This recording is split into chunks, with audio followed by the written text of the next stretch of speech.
सर्वांचं स्पर्धाबुक प्लॅटफॉर्म स्वागत आहे। आज आपण राज्यसभा पूर्व परीक्षा 2019 होता त्याचे गुरुवित क्वेश्चन आहेत। ठीक आहे, इतिहास आणि सायन्स, ठीक आहे, किंवा सॉरी इतिहास आणि जिओग्राफी आपण ते बघणार आहोत। तर स्टार्ट करूया आपण। ही बेसिक इन्फॉर्मेशन पाहू शकता। ओके, चला स्टार्ट करू। क्वेश्चन 51 आहे, मोहम्मद घुरीच्या राज्यपाल व मोहम्मद घुरीच्या मृत्यूनंतर त्यांनी स्वतंत्रपणे राज्य करण्यास सुरुवात केली ते भूभाग यांच्या जोड्या जुळवा। ठीक आहे, मोहम्मद घुरीची ज्यावेळेस काय आली, डेथ झाली, त्याच्या डेथ नंतर काय झालं की यांनी काय केलं, स्वतंत्र राज्य काय केलं, स्वतंत्र राज्य करण्यास काय केली, सुरुवात केली तिथल्या त्याच्या शासकाने, त्याच्या पंतप्रधानांनी। ठीक आहे, ते भूभाग यांच्या जोड्या जुळवा। म्हणजे इथे काय दिलेत आपल्याला, त्यांचे जे शासक आहेत, ठीक आहे, त्याच्या काळामध्ये असणारे जे काही राज्यपाल होते, राज्यपाल आणि त्यांचे जे काही भूभाग आहे ते आपले दिलेले आहे। बघा आता हा क्वेश्चन जो आहे ना, क्वेश्चन दिसतोय फार अवघड वाटतोय, पण जर आपले थोडंफार जरी हिस्ट्री माहिती असेल एशियन इंडियामधले, तर आपल्याला बघा एक क्लिक लागते की जो कुतुबुद्दीन ऐबक जो आहे, बघा ऐबक ॲक्च्युली नाव असं होतं कुतुबुद्दीन ऐबक, कुठला होता हा होता दिल्लीकडे। बघा डचं एक जरी लावलं, बघा डचं एक दिसतंय, आन्सर किती निघतंय, समजतंय। म्हणजे क्वेश्चन दिसतोय लांब, फार अवघड वाटतोय, पण जर तुम्हाला ॲक्च्युअली तुम्हाला थोडं माहीत असेल की बा कुतुबुद्दीन ऐबक जो होता, ठीक आहे, तो का होता, तो गुलाम खानाचा संस्थापक होता। ठीक आहे, सो डचं एक असणार, याचा अर्थ काय, अचं काय असणार आहे 4, यालदा कुठं असणार आहे अफगाण पर्वतीय प्रदेश, त्यानंतर कुब्जा कुठं असणार आहे, तो असणार आहे सिंधू या प्रदेशामध्ये, आणि मोहम्मद इब्न बख्तियार कुठं असणार आहे, तो असणार आहे बंगाल या प्रांतामध्ये, तो का होता राज्यपाल म्हणून काम करत होता। ठीक आहे, मग सगळं लक्षात घ्या की हा जो क्वेश्चन कशावरती आहे, तर हा क्वेश्चन आहे दिल्ली सल्तनतवरती। कुठे क्वेश्चन आहे हा, क्वेश्चन दिल्ली सल्तनतवरती आहे, दिल्ली सल्तनतवरती आहे।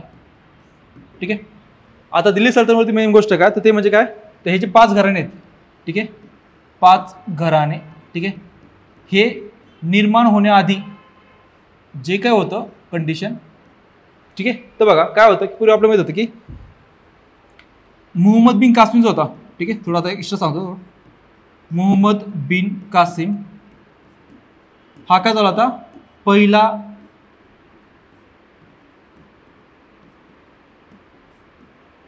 मुस्लिम आक्रमण करणारा होता। ठीक आहे, कोण होता, मोहम्मद बिन कासिम। त्यानंतर काय आलं की त्यानंतर दुसरा जो आला तो म्हणजे मोहम्मद घुरी। कोण आला, मोहम्मद घुरी आला, हा होता अफगाणिस्तानचा, कुठला होता, अफगाणिस्तानचा होता। ठीक आहे, अफगाणिस्तान, बरोबर।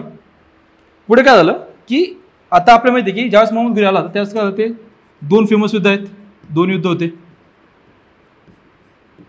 पहिलं होता, पहिलं तराई युद्ध, ठीक आहे, कोणामध्ये झालं ते झालं होतं पृथ्वीराज चौहान तृतीय वर्सेस कोण होता, घुरी होता। ठीक आहे, वर्सेस घुरी होता। त्यात काय आलं, पृथ्वीराज चौहान जिंकला होता पहिल्या युद्धामध्ये, घुरी काय झाला होता, हारला होता। पण पुढे आलं नेक्स्ट पुढच्या दिवशी काय आलं, हे आलं 1991। दुसरं झालं, दुसरं तराई युद्ध, तराई युद्ध ते झालं होतं 1192 मध्ये। त्यात काय झालं की हा जो होता कोण, पृथ्वीराज चौहान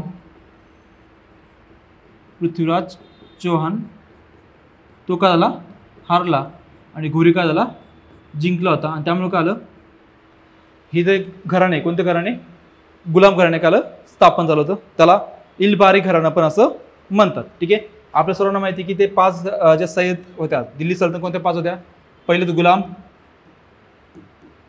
दुसरी होती खिलजी घराणे, नंतर आलं तुगलक घराणे, ठीक आहे, त्यानंतर कोणतं आलं, तो त्यानंतर आलं सय्यद, नंतर आलं लोधी घराणे। ठीक आहे, तर हे सर्व काय होते, हे सर्व काय होत्या, दिल्ली सल्तनत होत्या। 5 घराणे कोणते, गुलाम घराणे, खिलजी घराणे, तुगलक घराणे आणि सय्यद, आणि शेवटी लोधी घराणे। त्यानंतर कोण आले, मुघल आले, बाबर, अकबर, बरोबर ना, जहागीर, शहाजहान, त्यानंतर औरंगजेब, त्यानंतर बाकीचे, बरोबर. त्यानंतर आलं इंग्रज शासन. याचा अर्थ काय होतं की लक्षात घ्या की तुम्हाला बेसिक क्वेश्चन काय तर हा आहे तुमचा बेसिक काय माहिती असलं पाहिजे की मोहम्मद घोरीचं आक्रमण, ठीक आहे. त्याचे दोन महत्त्वाचे युद्ध म्हणजे काय, तराईचं पहिलं युद्ध 1191चं, तराईचं दुसरं युद्ध 1192चं. पहिल्यांदा कोण जिंकलं होतं, पृथ्वीराज चव्हाण तिसरं जिंकला होता, ठीक आहे. आणि हारलं कोण होतं तर घोरी हारला होता. दुसरं युद्ध झालं उलटं झालं, काय झालं, पृथ्वीराज चव्हाण हारले गेले आणि घोरी कोण झालं तर जिंकला होता. त्यामुळे काय झालं, दिल्लीमध्ये काय झालं तर दिल्लीमध्ये दिल्ली सल्तनत स्थापन झाली. पहिले घराण्याचं नाव होतं ते होतं कुतुबुद्दीन ऐबक, ठीक आहे.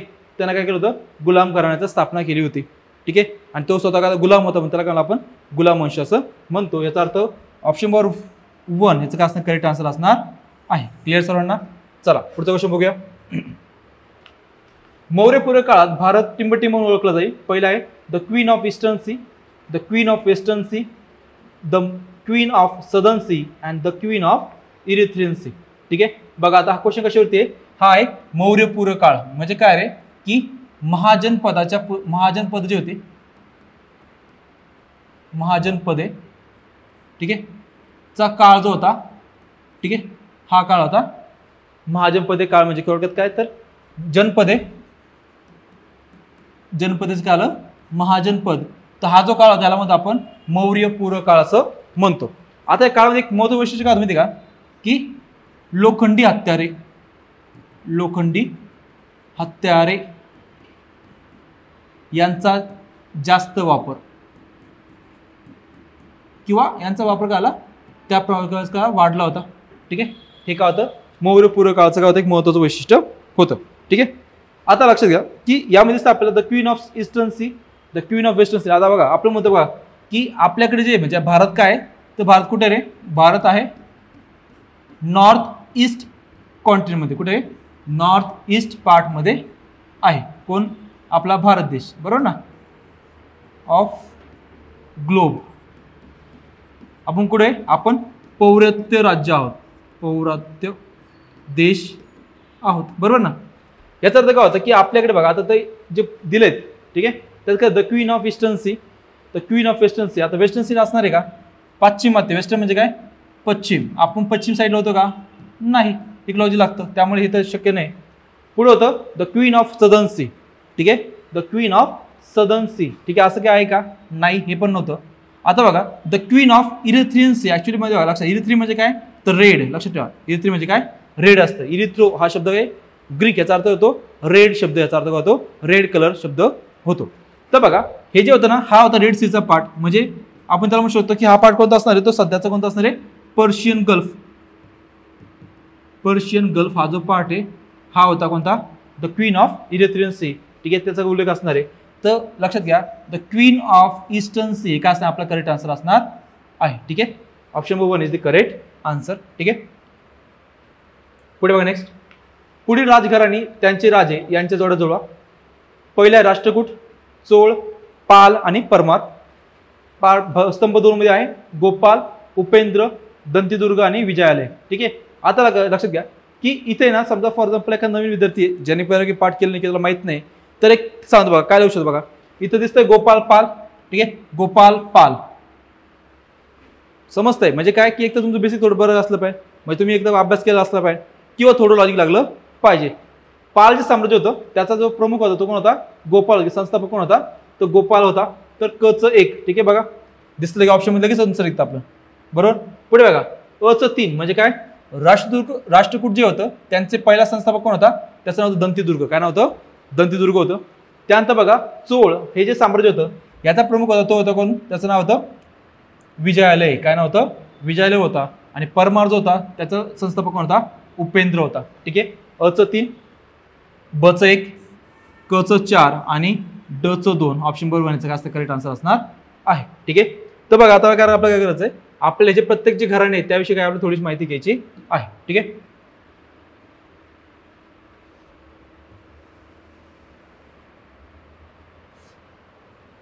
पहिले बघा आपण आता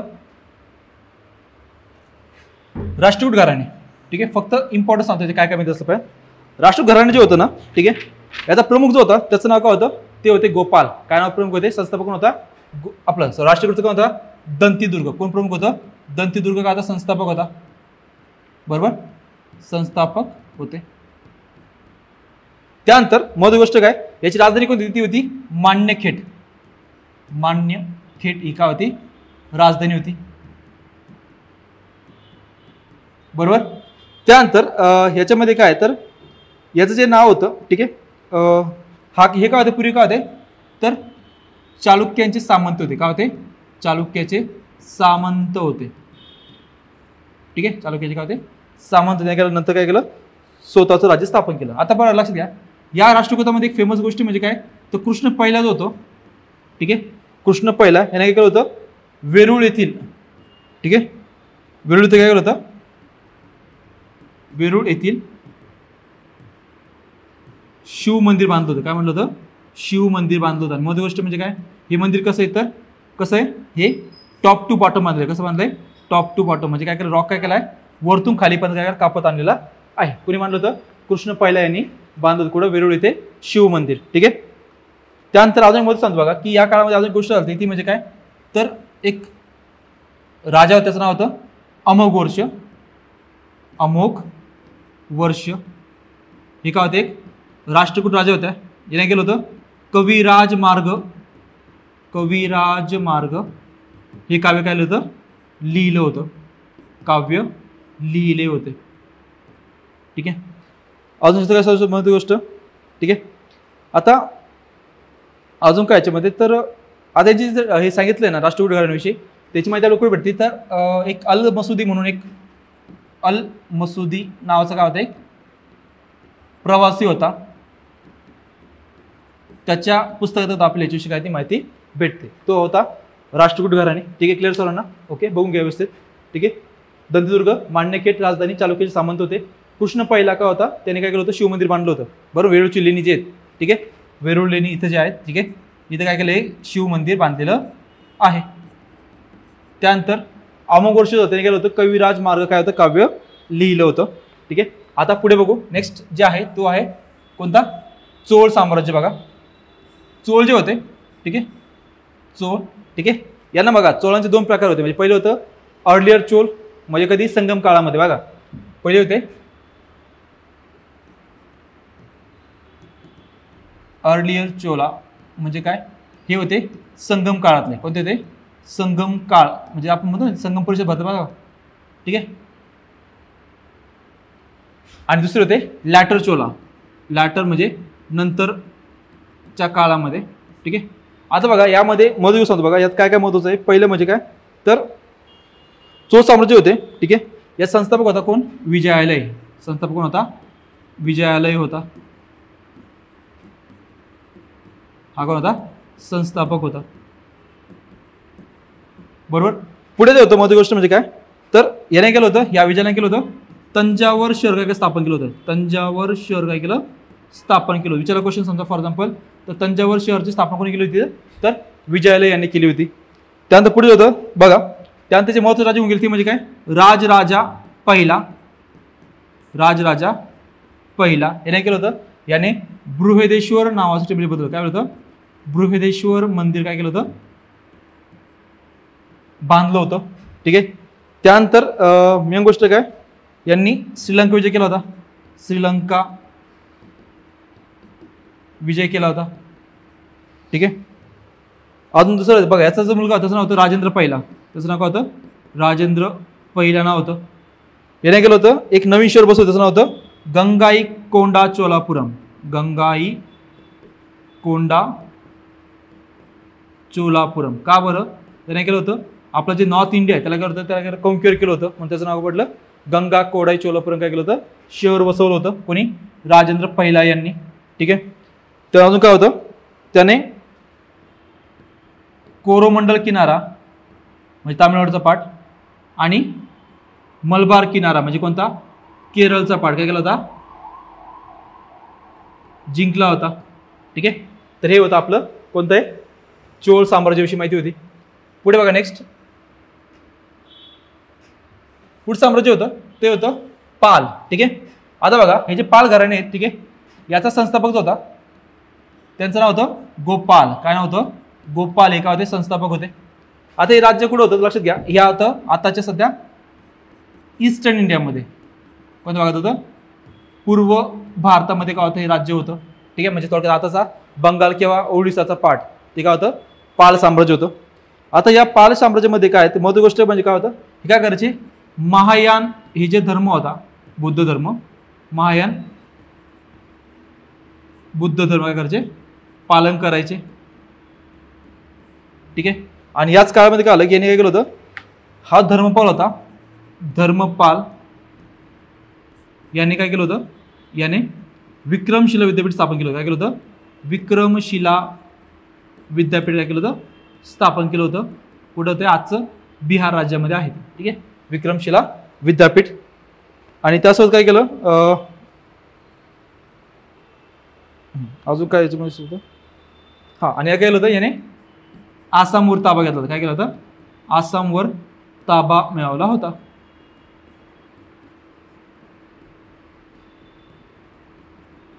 ठीक आहे, आता राहिले शेवटचं कोणते म्हणजे परमार. लक्षात घ्या, परमार जे होते ना, परमार म्हणजे काय होतं, हे होते राजपूत वंश किंवा हे काय होतं, राजपूत घराणे होतं, चौहान, परमार. ठीक आहे, परमार जे आहेत सध्या फॉर एक्झाम्पल ते होते कुठल्या भागात, कन्नौज वगैरे या भागामध्ये काय होतं त्यांचं वास्तव्य होतं. कन्नौज मध्ये थोडक्यात काय आजचा हरियाणा हा जो पार्ट आहे. ठीक आहे, तिथे काय होतं, परमार हे राज्यकर्ते होते. ते काय होते, प्रामुख्याने राजपूत घराणे होते. म्हणजे आता तुम्हाला काय की तुम्हाला जे दिसतंय की समजा फॉर एक्झाम्पल अनालिसिस कसं करायचं, तो जो काही क्वेश्चन आलाय त्या क्वेश्चन चारही ऑप्शन बघायचे की आपल्याला प्रत्येक माहिती का, की त्यामध्ये काय काय माहिती होऊ शकते, आणि ती माहिती करायची आपल्याला अनालिसिसमध्ये करायची. म्हणजे काय नेक्स्ट टाइम जस्ट पेपर येणार आहे, म्हणजे पेपर जास्त येतो 2024चा, त्यावेळेस तुम्हाला कळणार आहे की आपल्याला ऍक्च्युली हे माहिती असलं पण होतं, आणि ह्याच्यावरती क्वेश्चन काय होतं, पुन्हा काय होतात, रिपीट होत असतं. ठीक आहे, क्लिअर आहे. सो याचा आन्सर आहे option number 1 is the correct answer. पुढे बघा, अकेमेनिड विजयानंतर भारताच्या सीमेवर विशेष करून कंबोजमध्ये टिंबटिंब हा नवा उद्योग सुरू झाला. ठीक आहे, म्हणजे बघा ऍक्च्युली हे काय तर हे आहे ग्रीकांच्या विजयानंतरची. ठीक आहे, असं शब्द येतो.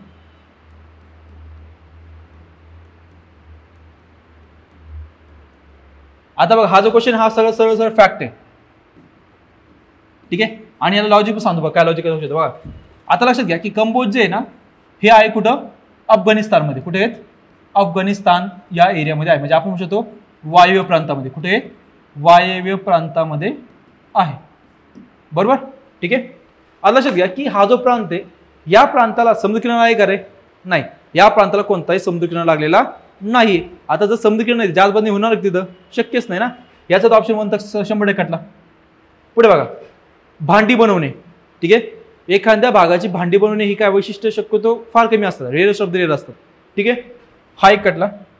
राहिलं का आता हातमाग साड्या बनवणे, आणि दुसरं होतं ब्लँकेट बनवणे. आता दोन्हीपैकी एकत्र येऊ शकतं.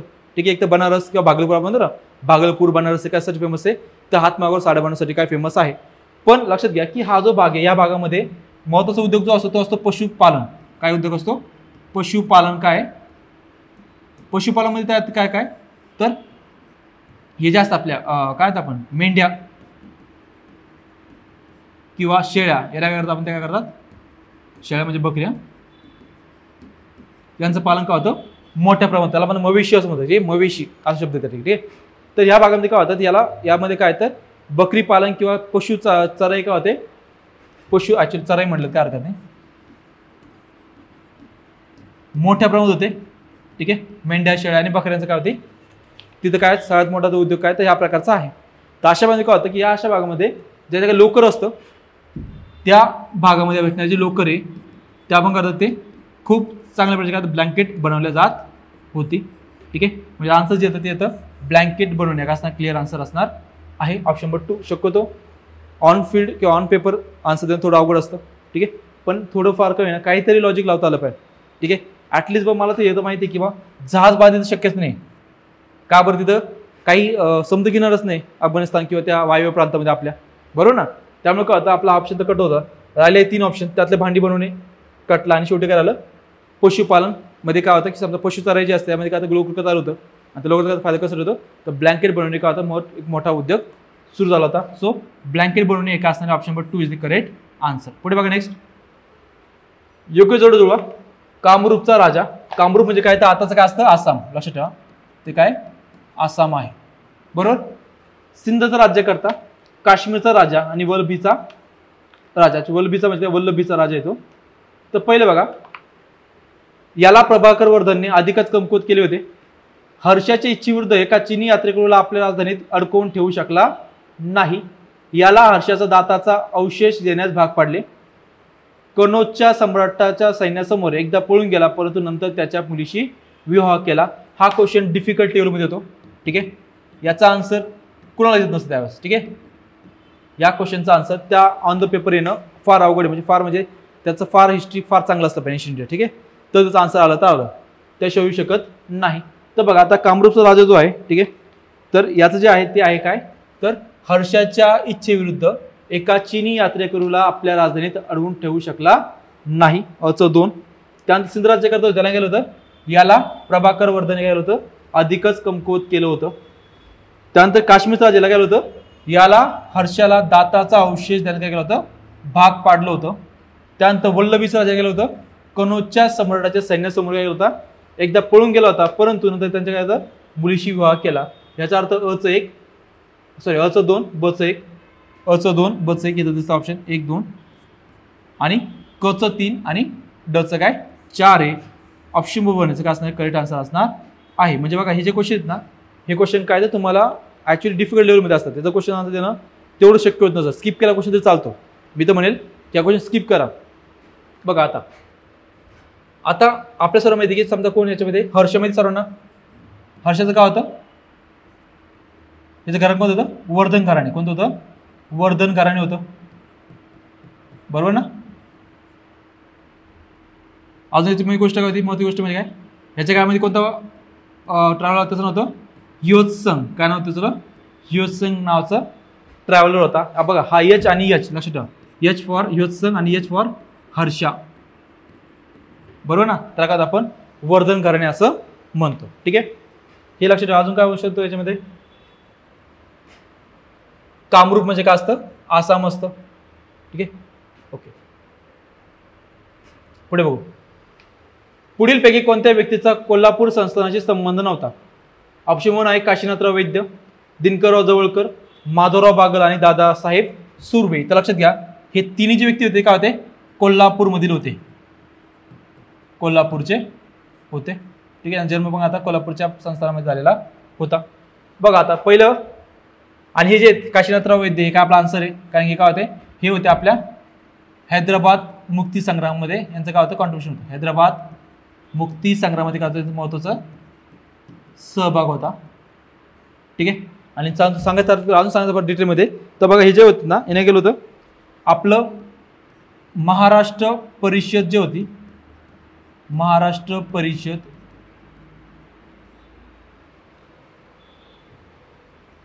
जी भरली होती कुठं, महाराष्ट्र परिषदेचे तिसरे अधिवेशन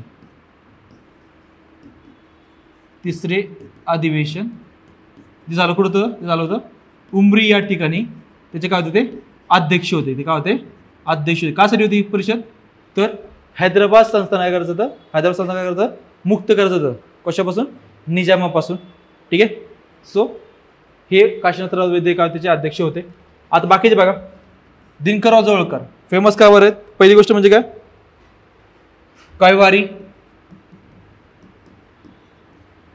तेज, अजून काय होतं, त्यांच्या त्यांची पुस्तक कोणती होती, हे होतं वर्तमानपत्र. पुस्तक कोणती होती, देशाचे दुश्मन, देशाचे दुश्मन. आता बघा हे जे पुस्तक होतं ना, या पुस्तकात त्यांनी टिळकांवरती काय केली होती, टीका केली होती, बरोबर. आणि त्या टीकामुळे काय आलं की जे भोपटकर होते काय वकील, त्यांनी काय होतं, वकिली घेतली होती कोणाची, टिळकांची. यांना शिक्षा झाली, पण पुढे काय आलं, पुढे यांची जी वकील कोणी घेतली, डॉक्टर बाबासाहेब आंबेडकरांनी घेतली. आणि त्यामुळे काय त्यांना काय सहज निर्दोष काय सुटका मिळाली होती, कोणाची, जवळकरांची आणि केशवराव जेदे यांची काय सुटका झाली होती. लक्षात ठेवा, हे होतं देशाचे दुश्मन पुस्तक. यामध्ये काय होतं, टिळकांवरती काय केली होती, टीका केली होती. आणि याचं वकील कोणी घेतलं होतं, डॉक्टर बाबासाहेब आंबेडकरांनी घेतलं होतं, ठीक आहे. पुढे अजून काय होतं त्यांचं, त्या दुसरं पुस्तक त्याचं नाव होतं क्रांतीचे रणशिंग. काय होतं? क्रांतीचे रणशिंग नावाचं काय होतं? पुस्तक होतं. ठीक आहे. आणि ओके ठीक आहे. हे झाले आपले कोण? दिनकर जोळकर. पुढे बघा, माधवराव बागल जे होते ना, यांचं सांगतो बघा. यांची मेन गोष्ट काय होते? या जन्म कुठला होता? तो होता कोल्हापूरचाच. ठीक आहे. जन्म कुठला होता? कोल्हापूरचा होता. आणि कोल्हापूर प्रजा परिषद जी होती, कोल्हापूर प्रजा परिषदेने केली होती स्थापन केली कधी? 1939 कधी? 1939 मध्ये केली होती. कोल्हापूर प्रजा परिषद स्थापन केली होती. अजून काय महत्त्वाची गोष्ट बघा, अजून सांगतो बघा की प्रतापगडावरती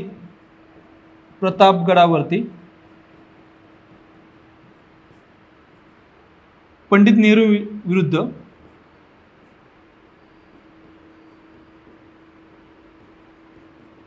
मोर्चा काढला होता. त्याचं कोणी काढलं? त्याचं नेतृत्व कोणी केलं होतं? तर माधवराव बागलांनी केलं होतं. माधवराव बागल यांनी केलं होतं. कारण काय होतं? त्यांनी असं म्हणतात की पंडित नेहरूंनी काय केलं होतं? त्यांचं पुस्तक जे होतं डिस्कवरी ऑफ इंडिया, त्यामध्ये काय होतं? छत्रपती शिवाजी महाराजांच्या काय होतं? टीका केली होती. आणि त्याच्या टीकेच्या निश्चित त्यांनी केलं होतं प्रतापगडावरती मोर्चा काढला होता. कधी? 1956 वेळेस. ठीक आहे. क्लिअर सर्वांना? ते होते आपले माधवराव बागल. पुढे बघा, दादासाहेब सुर्वे जे होते ते काय होते? तर कोल्हापूरचे काय होते? कोल्हापूरचे ते काय होते? PM होते. काय होते? PM होते. किंवा त्यांनी काय होतं? दिवाण पद काय होतं? सांभाळलं होतं. दिवाणपदी काय होते? ते रुजू झाले होते. कोण होते? दादासाहेब सुर्वे. ठीक आहे. ठीक आहे. क्लिअर आहे? चला पुढे बघू नेक्स्ट. मग याचा आन्सर येतं काशीनाथराव वैद्य. कारण ते कुठले ते हैदराबाद मुक्त संग्रामाचे काय रिलेटेड आहेत. आणि बाकीचे कुठले? सर्व कोल्हापूरचे आहेत. चला पुढे बघू. जोड्या सी राजगोपालचारी, मदन मोहन मालवीय आणि लाला लजपतराय, विठ्ठलभाई पटेल, त्यानंतर CR दास. इकडं स्तंभ 2 मध्ये मध्यवर्ती विधिमंडळाचे अध्यक्ष म्हणून निवड झाली. त्यांनी विधेयक कार्यात जसे हरिजनांना उद्धार करण्याचे स्वतःला गुंतवून घेतले. कलकत्त्याचे महापौर म्हणून निवडून आले आणि स्वराज्यावरती टीका केली. तर बघा आपण लक्षात घ्या की पहिलं बघायचं आपलं ते म्हणजे कोण? CR दास. लक्षात घ्या CR दासांचं काम जे होतं ते कुठं होतं? ते होतं बंगालमध्ये. कुठं होतं? बंगालमध्ये होतं. याचा अर्थ एक ट्रिक लक्षात येते की कलकत्त्याचे महापौर कोण आले? ते CR दास काय आले? ते निवडून आले होते. कधी? 1905 मध्ये ऍक्च्युली नंतर झाले होते. ठीक आहे. महापौर म्हणून निवडून आले होते. आणि त्यासोबत काय होते? चीफ एक्झिक्युटिव्ह ऑफिसर CEO म्हणून कोण आले होते? तर सुभाष चंद्र बोस काय होते? CEO झाले होते. काय झाले ते? सुभाष चंद्र बोस काय झाले ते? CEO झाले होते. आय थिंक 1919 की 21 मध्ये काहीतरी आहे. एक्झॅक्ट डेट आठवत नाही पण लक्षात ठेवा. पुढे बघा, विठ्ठलभाई पटेलने गेलं होतं 1925 मध्ये काय केलं होतं? एक विधेयक मांडलं होतं. ठीक आहे. आणि ते काय होते? तर मध्यवर्ती विधिमंडळाचे काय होते? ते अध्यक्ष म्हणून निवडले होते. ठीक आहे.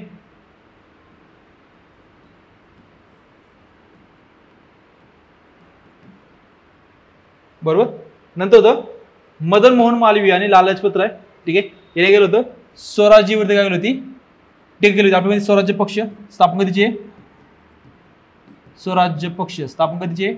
1 जानेवारी 1923 ला. प्रमुख कोण होते? मोतीलाल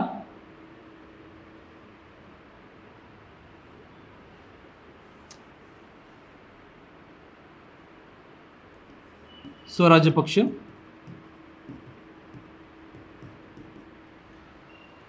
एक जानेवारी 2023.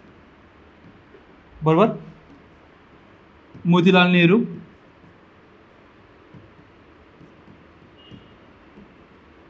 त्यानंतर कोण होते? CR दास काय होते? प्रमुख होते. क्लिअर आहे? हे होतं स्वराज्य पक्ष. आता पुढे बघा, नंतर होतं C राजगोपालचारी. त्यांनी केलं होतं? त्यांनी विधायक कार्यात जसे हरिजनांचा उद्धार करण्याचे स्वतःला ते गुंतवून घेतले होते. सर्वांना माहिती आहे CR फॉर्म्युला किंवा राजगोपालचारी फॉर्म्युला. काय? तर मुस्लिम लीग आणि काँग्रेस त्यांच्यामध्ये काय झालं पाहिजे? यांच्यामध्ये समेट घडावी यासाठी ज्यांनी फॉर्म्युला मांडला त्याला म्हणतात आपण सी राजगोपालाचारी फॉर्म्युला असं म्हणतात. ठीक आहे. आता हा जो फॉर्म्युला मांडला होता, कधी मांडला होता, तर तो मांडला होता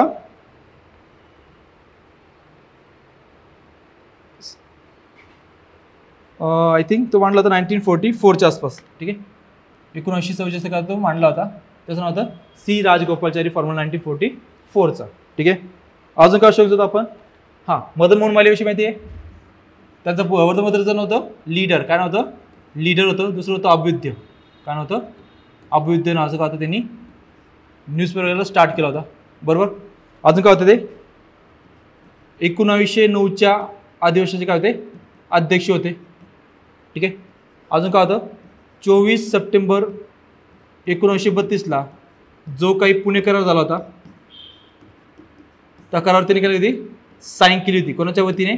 तर महात्मा गांधीच्या किंवा हिंदूंच्या वतीने. ठीक आहे. साईन केली कधी? 24 सप्टेंबर 1932 मध्ये. ठीक आहे. अजून काय शोधतो? विठ्ठल पटेल काय होते? तर सरदार पटेलांचे काय होते? ते मोठे बंधू होते. सरदार पटेल यांचे काय होते? मोठे बंधू होते. ठीक आहे. आणि ते काय होते? पहिले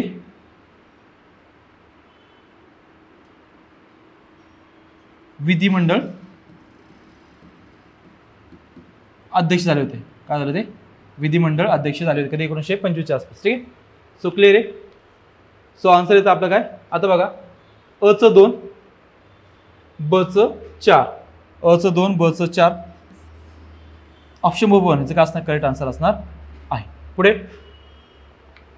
पुढील वाक्यात कोणाचे वर्णन केले आहे? ते पुण्यातील एक लेखक होते. अस्पृश्यांच्या वस्तीमध्ये जाऊन ते त्यांना शिकवत. 1945 सालच्या आंबेडकर जयंतीच्या निमित्ताने कल्याण येथे योजलेल्या कार्यक्रमाचे ते काय होते?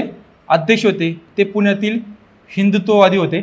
ऑप्शन 1 आहे द कृ पेठे, मामाराव दाते, श्री म उर्फ बापूसाहेब माटे आणि चौथं होतं कृष्णराव मराठे. ठीक आहे. या क्वेश्चनचा आन्सर देणं पण सेम डिफिकल्ट लेवलमध्ये क्वेश्चन आहे. ठीक आहे. जर माहीत असेल तर आन्सर येतं, नाही तर अन्यथा आन्सर येत नाही. त्याचं जे आन्सर आहे करेक्ट ते आहे श्री म उर्फ बापूसाहेब माटे. याचं काय असणार? करेक्ट आन्सर आहे. आता याची थोडीशी माहिती बघू आपण. पहिली गोष्ट म्हणजे काय? ते काय होते? 1943च्या सांगली येथे भरलेल्या अखिल भारतीय मराठी साहित्य संमेलनाचे काय होते? अध्यक्ष होते. साहित्य संमेलनाचे काय होते? ते अध्यक्ष होते. ठीक आहे. नंतर पुढे बघा, त्यांचे काय पुस्तकं फेमस आहे? ते आहे परशुराम चरित्र.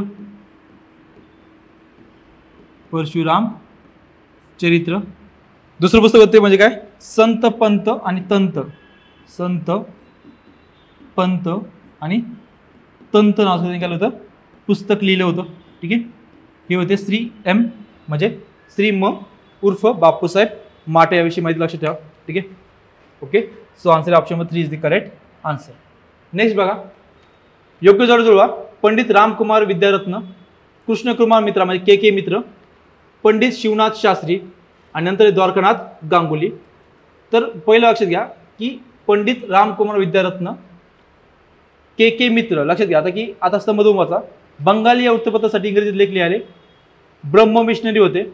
बंगाली वृत्तपत्र संजीवनीचे काय होते? संपादक होते. आणि चौथं होतं कुलवाहिनी लिहिले. तर बघा 59 क्वेश्चन जो आहे त्याचा अर्थ जे असलं पाहिजे ते असलं पाहिजे काय? कुलवाहिनी कोणी लिहिलं होतं? तर पंडित रामकुमार विद्यार्थ्यांनी केलं होतं कुलवाहिनी लिहिलं होतं. त्यानंतर बघा आपल्याला माहिती की हे जे होते कोण? कृष्णकुमार मित्र यांचं काय होतं रे? संजीवनी नावाचं काय होतं? वर्तमानपत्र होतं. बघा कचं बचं 3 दिसतं ऑप्शनमध्ये. हे आपल्याला ट्रिक आहे काय? की कृष्णकुमार मित्र यांचं कोणतं पुस्तक होतं? ते कोणतं वर्तमानपत्र होतं?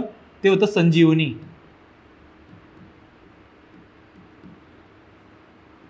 संजीवनी काय होतं? वृत्तपत्र होतं. ठीक आहे. पुढे बघा, पंडित शिवनाथ शास्त्री. ठीक आहे. आता लक्षात घ्या, पंडित शिवनाथ शास्त्री होते काय होते? ते होते ब्रह्म मिशनरी. ते काय होते? ब्रह्म मिशनरी होते. कारण आपल्याला माहिती की शिवनाथ शास्त्री आणि दुसरे कोण होते? आनंद मोहन बोस. आनंद मोहन बोस याने केलं होतं, यांनी सर्वसाधारण ब्राह्मण समाज काय स्थापन केला होता, सर्वसाधारण ब्राह्मण समाज काय केला होता, स्थापन केला होता. ठीक आहे, कधी 1978 मध्ये, कधी सॉरी 1878 मध्ये. ठीक आहे, कोणता केला होता, सर्वसाधारण. आपल्याला आधी ना आधी काय होतं, आदी ब्राह्मण समाज, नंतर आला भारतीय ब्राह्मण समाज, नंतर आला साधारण ब्राह्मण समाज. कोणी केला होता, शिवनाथ शास्त्री आणि कोण होते, आनंद मोहन बोस याने केला होता, स्थापन केला होता. आणि लक्षात घ्या अजून सांगतो, आनंद मोहन बोस जे होते ना, ठीक आहे, हे काय होते तर भारताचे काय होते पहिले रँगलर, काय होते, कोण होते, आनंद मोहन बोस होते. आणि आपल्याला माहिती आहे की महाराष्ट्राचे फेमस कोण रँगलर, ते होते परांजपे, ते काय होते रँगलर होते, बरोबर ना. लक्षात ठेवा. तर हे काय होते पहिले रँगलर, म्हणजे त्यांना भारतीय कोणतं भारतीय ज्यांना पहिला रँगलर भेटला ते होते आनंद मोहन बोस. ठीक आहे. सो बघा, अ चं 4, ब चं 3, त्यानंतर क चं 1 आणि ड चं काय होतं बंगाली, या स्त्री काय करते ते इंग्लिशमध्ये येत असतात. याचा अर्थ अ चं 4, ब चं 3, क चं 2 आणि ड चं 1. ऑप्शन मध्ये काय असतं, करेक्ट आन्सर असणार आहे. पुढे बघा नेक्स्ट, खालीलपैकी विधानाचा विचार करा व उत्तरांचा योग्य पर्याय निवडा. मुघलकालीन स्थापत्यकला भारतीय शैलीची आहे. यस, बरोबर असणार आहे. इंडो आपण त्याला म्हणतो ना, त्याला म्हणतात शब्द आहे त्याला इंडो इस्लामिक काय आर्किटेक्चर, इंडो इस्लामिक, एक मिनिट, इंडो इस्लामिक आर्किटेक्चरला म्हणतो आपण. ठीक आहे, आर्किटेक्चर असं म्हणतो. ठीक आहे. मुघलकालीन स्थापत्य कलेवरती पर्शियन आणि हिंदू या दोन्ही कलांचा काय होता, प्रभाव होता. हे पण वदन काय बरोबर आहे. मुघलकालीन स्थापत्य शैलीवरती विदेशी प्रभाव होता. विदेशी याचा अर्थ काय होतो, इराणी. इराणी म्हणजे काय, पर्शियन. ठीक आहे. त्यानंतर मुघलकालीन स्थापत्य कलेवरती कोणाचा प्रभाव होता असं होतं कधी नाही. कोणती पण कला कधी निर्मित होती तिला काय होतं, हळूहळू त्याच्यावर काय होतो इतर कलांचा काय होतं प्रभाव पडतो आणि त्यानुसार नवीन कला काय होते स्थापित होत असते. फॉर एक्झाम्पल बघा की आता हे जे होते ना डोम शेप, बघा हे स्ट्रक्चर जे आहे, हे स्ट्रक्चर कोणतं आहे, हे स्ट्रक्चर आहे इराणी स्ट्रक्चर आहे. कसं आहे, इराणी स्ट्रक्चर आहे. ठीक आहे, समजते. याचा अर्थ काय होतं की कोणती पण कला काय असते दुसऱ्या कलेवरती काय असते त्याच्यामुळे काय प्रभावित झालेली असते. याचा अर्थ ड विधान काय चूक ठरतं. फक्त विधान अ ब क काय विधान बरोबर आहे आणि ड विधान काय चुकीचं आहे. आन्सर नंबर 3 का असणं करेक्ट आन्सर असणार आहे. अजून थोडं बघा त्याच्याविषयी सांगतो. बघा आपल्या समोर माहिती की यात मेन गोष्ट काय होती, त्यांची जे स्थापत्य कला होती मुघलांची, त्यात काय महत्त्वाची गोष्ट होती म्हणजे काय, तिथं काय होता हॉल कसा मोठा असायचा. काय असतं, दे हॅव लार्ज हॉल. त्यांचा हॉल कसा होता, अतिशय मोठा होता. आणि मेन गोष्ट काय की त्याचे जे कमानी कशा असतात, कमानी या पद्धतीची काय असते, या प्रकारचा डोम शेप असा, काय असतं या पद्धतीचा डोम असायचा. ठीक आहे. आणि ते जे काही डोम होते बरोबर तसंच काय असतं तर, आणि गेटवे कशा असायचे तर असे मोठे गेटवे काय असायचे, या पद्धतीने असे मोठे गेटवे असायचे. ते कशाचे टिल्टेड, कसे असायचे टिल्टेड असे गेट असणार. ठीक आहे. हे काय होते आपली इंडो इस्लामिक आर्किटेक्चरचा प्रकार होता. आता लक्षात घ्या की जर तुम्हाला विचारलं की golden era of architecture of India, golden era of architecture, तर तो जो होता तो होता कोणता, शहाजहानचा काळ. कोणता होता, शहाजहानचा काळ होता. त्याला म्हणतो आपण गोल्डन इरा ऑफ आर्किटेक्चर. म्हणजे काय, स्थापत्य शास्त्राचा काळ होता तो अतिशय काय होता, सोनेरी काळ होता. कोणता, शहाजहानचा काळ. बरोबर ना. त्यावेळेस काय ताजमहल असेल, त्यानंतर लाल किल्ला असेल, शालिमार बाग असेल, कोणी स्थापन केलं होतं, हे सर्व शहाजहानने स्थापन केलं होतं. त्यासोबत जामा मस्जिद कोणी स्थापन केली होती, शहाजहानने स्थापन केली होती. आता लक्षात घ्या, एक जी मस्जिद तिचं नाव आहे बादशाही मस्जिद, तिला स्थापन केलं कोणी केलं होतं, ते केलं होतं औरंगजेब यांनी. कोणी केलं होतं, औरंगजेब यांनी केलं होतं. आणि एक हुमायूनची कोणी केली होती, गुलबदम बेगम. कोणी केली होती, गुलबदम बेगम. त्यांची जी मुलगी होती, कोणाची, हुमायूनची मुलगी. ठीक आहे. तिने केली होती, हां असं वाटतं मला. ठीक आहे. काय केली होती, हुमायूनची टोंब बनली कधी 1570 मध्ये. आणि एक होतं दुसरं म्हणजे काय, बुलंद दरवाजा. माहिती सर्वांना, कोणी स्थापन केला होता, कोणी बांधला तो बांधला अकबर यांनी. कोणी बांधली होती, अकबर यांनी बांधला. त्या बघा दोन सांगता बघा, एक तर असतं, एक तर म्हणे की कोणाचा जन्म, जहांगीरचा जन्म झाला होता म्हणून, म्हणजे सलीम जन्म, की दुसरं म्हणतं की गुजरात जो विजय झाला होता त्याच्या प्रति काय केलं होतं आपण, बुलंद दरवाजा कोणी केला होता, अकबरांनी बांधला होता असं म्हटलं जातं. ठीक आहे. सो आन्सर येतं आपलं काय, अ ब क काय बरोबर आहे, ब ड काय विधान चुकीचं आहे. पुढे बघा नेक्स्ट, पुढील घटनाची त्यांच्या कालानुक्रमानुसार मांडणी करा. पहिल्या ढाक्यात मुस्लिम लीगची स्थापना. मला सांगा ढाक्यामध्ये मुस्लिमची स्थापना कोणी केली होती रे? ती केली होती नवाब सलीमुल्ला. कोणी केली होती? नवाब सलीमुल्ला. आणि दुसरे कोण होते? आगा खान. कोण होते? आगा खान होते. याने काय केलं होतं? यांनी 1906 मध्ये काय केलं होतं? मुस्लिम लीग काय केली? स्थापन केली होती. पुढे बघा खुदिराम बोस यांचा देहांत. बघा आपल्या माहिती की किंग फोर्डचा होता बरोबर ना, कलकत्त्याचा मुझफ्फरचा कोण होता? किंग फोर्ड नावाचा काय होता? एक काय होता? मोठा एक न्यायाधीश होता किंग फोर्ड. याच्याकडे गेले त्यांनी बॉम्ब फेक केला होता. कोणी कोणी? खुदिराम बोस आणि प्रफुल्ल चाकी यांनी. कोणी केला होता? खुदिराम बोस आणि प्रफुल्ल चाकी यांनी. यात काय झालं? यांनी केली होती, यांनी स्वतःची आत्महत्या केली. कोणी? चाकी यांनी. आणि खुदिराम बोसांनी केली होती फाशी दिली होती. कधी दिली होती? ती दिली होती 11 ऑगस्ट 1908 मध्ये. कधी दिली होती? ऑगस्ट 1908 मध्ये. ठीक आहे. त्यानंतर बघा लॉर्ड हार्डिंग वरती बॉम्ब फेकला होता. कोणी फेकला होता? तो फेकला होता रास बिहारी बोस यांनी. कोणी फेकला होता? रास बिहारी बोस यांनी केला होता हा बॉम्ब फेकला होता. ठीक आहे. आणि तो फेकला कधी? तो फेकला होता 1912 मध्ये. कधी फेकला होता? 1912 मध्ये फेकला होता. पुढे बघा सर प्रफुल्लचंद्र चटर्जी यांच्या अध्यक्षतेखाली लाहोर येथे हिंदू परिषद भरवण्यात आली. कधी होती? 1909 मध्ये. ठीक आहे. याचा अर्थ बघा पहिले विधान कोणतं असणार आहे? ते असणार 1907 म्हणजे काय? अविधान पहिलं असणार आहे. नंतर कोणतं असणार आहे? नंतर बघा कोणतं असणार आहे? 1908 म्हणजे कोणतं? ब विधान. नंतर असणार आहे सर प्रफुल्लचंद्र चटर्जी यांच्या अध्यक्षतेखाली लाहोर येथे हिंदू परिषद स्थापन केली होती. कधी? 1909 मध्ये म्हणजे ड. शेवटी असणार आहे क म्हणजे काय? लॉर्ड हार्डिंग वर काय केला होता? बॉम्ब हल्ला केला होता. त्यामध्ये काय होतं? त्यामध्ये 2 स्त्रिया काय झाला? त्यांचा मृत्यू झाला होता. ठीक आहे. पहिले सो अ ब ड क. ठीक आहे. अ ब ड क. आन्सर असणार ऑप्शन नंबर 3 का असणार करेक्ट आन्सर असणार आहे. पुढे बघा नेक्स्ट. खालीलपैकी कोणत्या विद्वान स्त्रिया ऋग्वेद काळाशी संबंधित होत्या? विश्ववारा, लोपमृदा, अपाला आणि घोषा या 4 स्त्रिया काय होतात? ऋग्वेद काळाशी काय होत्या? संबंधित होत्या.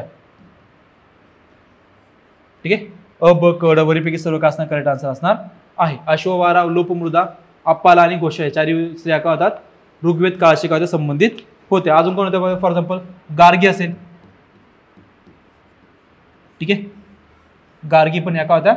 ऋग्वेद काळाशी संबंधित होत्या. सो वरीपैकी सर्व काय असणार करेक्ट आन्सर असणार आहे. पुढे बघा पुढीलपैकी कोणत्या प्रकाराने भारताचे भांडवल व संपत्ती ब्रिटन लिहिली जात होती? पहिला आहे भारतात काम करत असलेल्या ब्रिटिश नागरी लष्करी अधिकाऱ्यांचे पगार. यस, पगार आणि निवृत्ती वेतन हे महत्त्वाचं कारण होतं. ठीक आहे. पगार आणि निवृत्ती वेतन आहे का? यस, अ आहे. भारतातील ब्रिटिश भांडवलाचा नफा. बरोबर आहे. पगार, निवृत्ती वेतन, नफा. ब्रिटनमध्ये हिंदी सरकारचा झालेला खर्च त्याला आपण त्याला म्हणजे त्याला होम चार्जेस. काय त्याला? होम चार्जेस असं म्हणत. तो हे पण होतं. त्यानंतर हिंदी सरकारने घेतलेल्या कर्जावरील व्याज. ठीक आहे. म्हणजे काय की एखादा खर्च भागवण्यासाठी काय केलेला? तर ब्रिटिश ईस्ट इंडिया कंपनी घेतलं जे कर्ज आहे त्याच्यावर जर व्याज करून द्यायला लागतं तर तेच सरकारला म्हणजे भारतामधून ते व्याज दिल्या जात असे. याचा अर्थ ड विधान पण काय असणार आहे? बरोबर असणार आहे. याचा अर्थ अ ब क ड म्हणजे 4ही पद्धतीने काय व्हायचं? तर भारतातील भांडवली पैसा काय करायचा? ब्रिटनला जात असे. ठीक आहे. So option number 3 is the correct answer. पुढे बघा पुढीलपैकी विजोड व्यक्ती ओळखा. शंकरराव देव, गंगाधरराव देशपांडे, पुंडलिकजी कातगडे आणि भास्कर विष्णू काळे. तर बघा की यामध्ये मेन गोष्ट काय की यामध्ये हे जे शंकरराव दे हे काय वेगळे आहेत. ठीक आहे. कारण की हे जे लोक होते ठीक आहे हे काय होते? हे सत्यशोधक समाजाशी काय होते? संबंधित होते. आणि बघा हे जे होते कोण? शंकरराव देव हे काय होते? हे आपले सविनय कायदेभंग,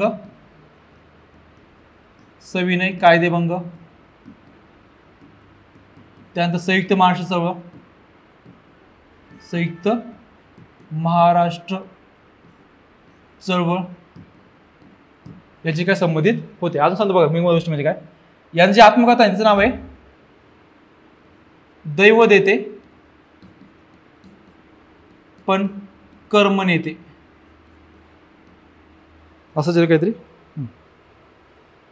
दैवदेते कर्मनेते कोणी दिलं होतं? प्रेमाकंटक यांनी. हे काय केलं होतं? हे संपादित केलं होतं कोणी? प्रेमाकंटक यांनी. ठीक आहे, देवदेते पण कर्मनेते. अजून मध्ये गोष्ट काय माहिती? संयुक्त महाराष्ट्र एकीकरण समितीचे काय होते? अध्यक्ष होते. काय होते? अध्यक्ष होते. एक संयुक्त महाराष्ट्र एकीकरण समितीचे काय होते? अध्यक्ष होते.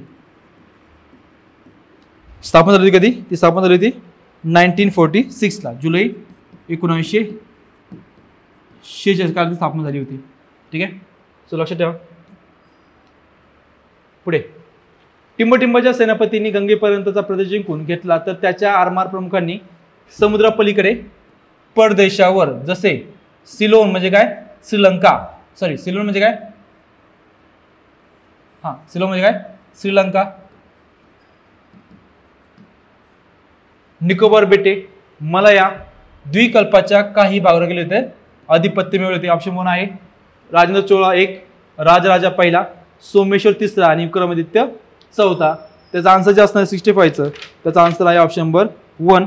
राजेंद्र चोळ हा जो होता पहिला, याने केलं होतं, यांनी काय केलं होतं बघा? श्रीलंका, मालदीव काय घेतले? जिंकून घेतले होते.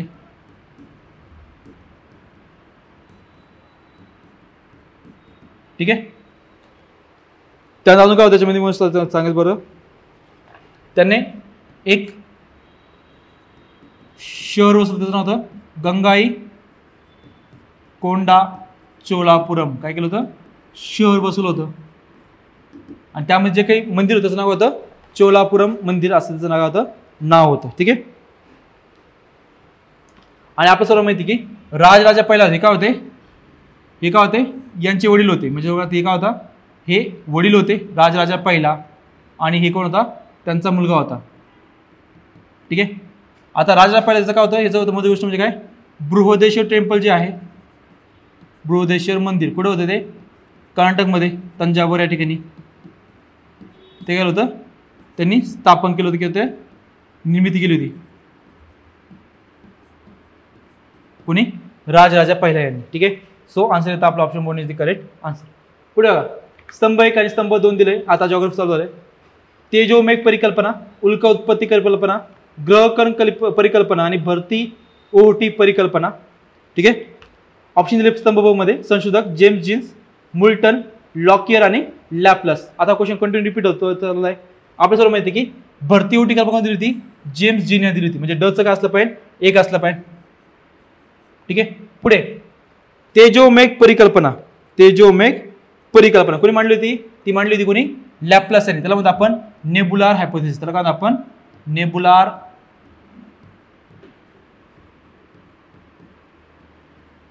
हायपोथेसिस असं म्हणतो.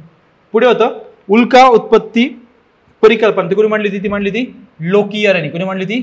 लोकियर यांनी मांडली होती. आणि ग्रहकर्ण कल्पना त्याला म्हणतो आपण प्लॅनेटेसिमल हायपोथेसिस.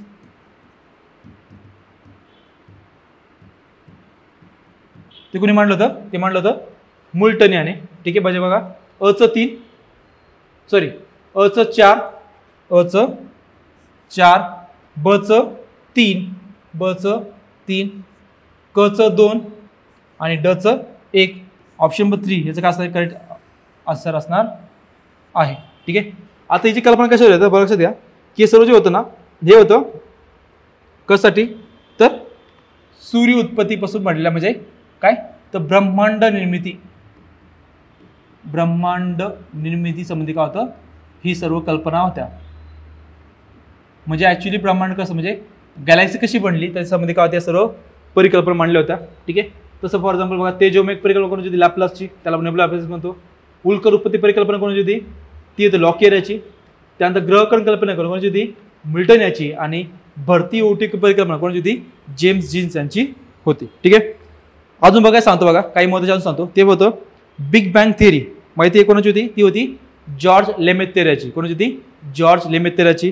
त्यानंतर स्टेडी स्टेट थिअरी कोणाची होती? थॉमस गोल्ड आणि हर्मन बॉन्डी यांची होती. त्यानंतर पल्सेटिंग युनिव्हर्स थेरी ती मांडली होती डॉक्टर ॲलन सुंडेजा यांनी. ठीक आहे. त्यानंतर होतं इन्फ्लेशनरी थेरी कोणी मांडली होती, ती मांडली होती ॲलन गुथ यांनी. कोणी मांडली होती, ॲलन गुथ यांनी मांडली होती. म्हणजे तुम्हाला बघा ह्या ज्या थेरी आहेत या 4 परिकल्पना प्लस मी जे सांगितलं ज्या, ठीक आहे, म्हणजे कोणत्या, big bang theory, statistics theory, pulsating theory आणि इन्फ्लेशनरी थेरी तुम्हाला पाठ असली पाहिजे. ठीक आहे. चला पुढे बघू. नेक्स्ट भूखंड वहनाचा सिद्धांत, त्याला म्हणतो आपण कॉन्टिनेंटल ड्रिफ्ट थेरी. ठीक आहे. पुष्टी काढण्यासाठी कोणते पुरावे आहेत, योग्य पर्याय निवडा. जिग्सॉ फिट, भ्रंशमूलक प्रवाह, विविध क्षेत्रातील जीवाश्म आणि प्रावरणामधील अभिसरण. तर लक्षात घ्या याचा जे आन्सर असला पाहिजे जिग्सॉ फिट आहे का, यस. म्हणजे फॉर एक्झाम्पल बघा की समजा हा जो प्रांत आहे, समजा फॉर एक्झाम्पल आता सपोज हा इथला पार्ट, ठीक आहे, आणि हा इथला आफ्रिकेचा पार्ट आहे, आफ्रिका कॉन्टिनेंटचा पार्ट आहे. हा पार्ट इथं काय होतं, याला फिट होतोय, याला म्हणतो आपण जिग्सॉ फिट असं म्हणतात, कारण त्याला जिग्सॉ फिट असं म्हणतात. ठीक आहे.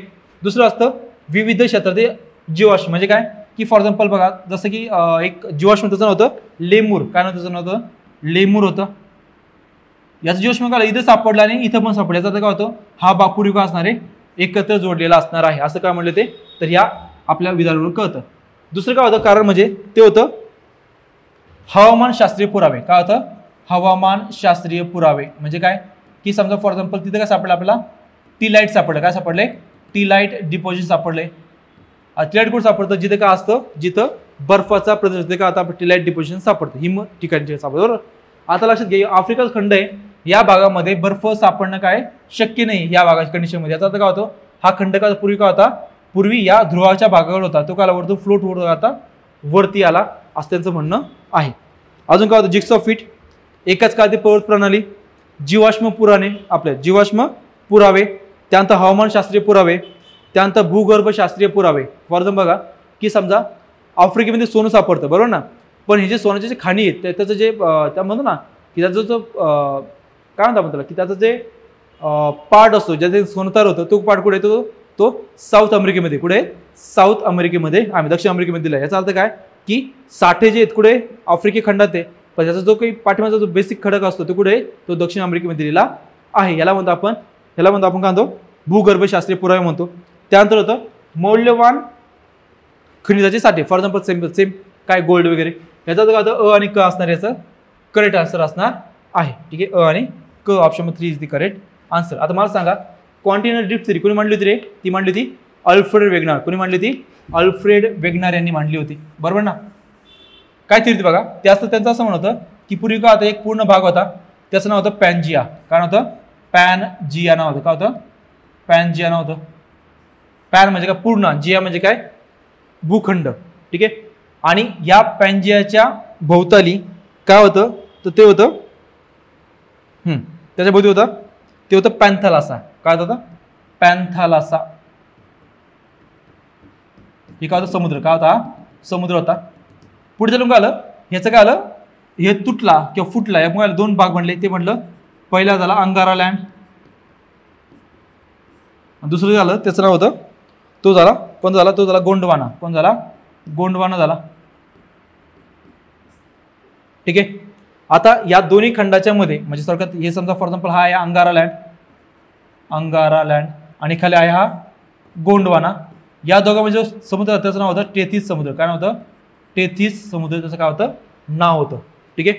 पुढे काय पुन्हा हे जे अंगारा लँड काय परत फुटलं, यापून काय वेगवेगळ्या प्रकारच्या प्लेट्स तयार झाल्या आणि इथंच गोंडवानाचं काय परत फुटून काय यापासून वेगवेगळ्या प्लेट्स बनल्या. फॉर एक्झाम्पल आपले जे इंडिया जो पार्ट आहे कशा होता, तो काय होता, गोंडवानाचा पार्ट होता. काय होता, गोंडवानाचा पार्ट होता. इंडिया आणि ऑस्ट्रेलियाचा पार्ट काय होता, गोंडवानाचा भाग होता. असं ते या थेरीनुसार मांडलेलं होतं. कोणी मांडली होती, अल्फ्रेड वेगनार यांनी मांडली होती. अजून बघा एक थेरी आहे, त्याचं नाव आहे प्लेट टेक्टोनिक थेरी. कोणी मांडली होती रे, ती मांडली होती कोणी, WJ मॉर्गन. कोणी मांडली होती, WJ मॉर्गन यांनी मांडली होती. ठीक आहे. आता नेक्स्ट पुढचा क्वेश्चन बघूया. याचा अर्थ ऑप्शन नंबर अ आणि क का असणार आहे, करेक्ट असणार. पुढे बघा नेक्स्ट, खालील विधानाचे परीक्षण करा आणि योग्य पर्याय निवडा. पृथ्वीच्या अंतर्भाग गाभा हा निकेल आणि लोह, त्याला म्हणतो आपण निकेल म्हणजे Ni, आणि फेरस म्हणजे काय लोह, त्याला आपण निफे म्हणतो, कारण आपण त्याला निफे असं म्हणतात, बरोबर ना. यस. पुढे विधान ब, पृथ्वीचे कवच हे सिलिका, ॲल्युमिनियम आणि मॅग्नेशियम यापासून, म्हणजे कवच म्हणजे काय क्रस्ट, कशी बनलेले सिलिका, ॲल्युमिनियम आणि मॅग्नेशियम बनलेले असते. तर हे विधान पण काय बरोबर आहे, विधान अ बरोबर आहे, विधान ब पण बरोबर आहे. याचा अर्थ काय विधान अ आणि विधान ब दोन्ही काय बरोबर आहे. ऑप्शन नंबर 1 का असणार करेक्ट आन्सर असणार आहे. ठीक आहे. आता पृथ्वी अंतराळामध्ये लक्षात घ्या की पहिले जे असतं ते असतं कवच, पहिले काय असतं कवच असतं, त्यामध्ये 2 लेअर आहे. पहिलं असतं सियाल, पहिले काय असते सियाल म्हणजे काय सिलिका आणि ॲल्युमिनियम, का असतं सिलिका आणि ॲल्युमिनियम असतं. हे जे असतं यामध्ये याची डेन्सिटी किती असते तर ती असते 2.7 ते 2.9, किती असते 2.7 ते 2.9 काय असते याची डेन्सिटी असते, घनता असते. त्याच्या खाली असते ते असतं सायमा, सिलिका आणि मॅग्नेशियम. ठीक आहे. त्याची डेन्सिटी असते किती असते ते असते 2.9 ते 3.3, किती असते 3.3 पर्यंत असते. याची जाडी जी असते किती असते ती असते जवळपास 33 किलोमीटर, किती असते 33 किलोमीटर का असते त्याची जाडी असते. कवच खाली असते ते असतं प्रावरण, का असतं प्रावरण असतं. आता बघा या सियाल आणि सायमामध्ये जे की विलकता तिचं नाव आहे कोनरेड विलकता, काय नाव आहे कोनरेड विलकता आहे, बरोबर ना. त्यानंतर पुढे आहे प्रावरण, त्याचे पडतात बाह्य पावरण आणि दुसरं असतं अंतर्पावरण. ठीक आहे. बाह्य म्हणजे असतं बघा याच्या दोघांची विलकता आहे त्याचं नाव आहे मोह विलकता, काय नाव आहे मोह विलकता आहे. आता हे जे बाह्य प्रावरण त्याच्यामध्ये काय असतं त्याच्यामध्ये असतात ऑलिव्हिन्स, का असतात ऑलिव्हिन्स असतात, आणि दुसरं असतात पायरोक्झिन, का असतात पायरोक्झिन असतात. लक्षात ठेवा हे जवळपास असतं 9%, हे असतं फक्त 10%. ठीक आहे. बाह्य प्रावरण नंतर असतं अंतःप्रावरण. ठीक आहे. आता दोघांमध्ये जो काही विलकता असते त्याचं नाव आहे कोमो, नंतर आहे रे, रे फॉर रेपेट्टी, कोणती असते रेपेट्टी नावाची काय असते विलकता असते. त्यानंतर अंतःप्रावरण याच्यामध्ये जो भाग आहे त्याला म्हणतो आपण त्याला म्हणतो आपण गाभा. ठीक आहे. गाभा जो असतो गाभा तो असतो बाह्य गाभा, त्याला आपण आउटर कोर म्हणतो. दुसरं असतं अंतर्गाभा किंवा इनर कोर, अंतर्गत गाभा. ठीक आहे. आता हा जो असतो ना याच्यामध्ये जे आहे कोमो रे ग म्हणजे काय असतं गटेनबर्ग, कोणते असते गटेनबर्ग असते.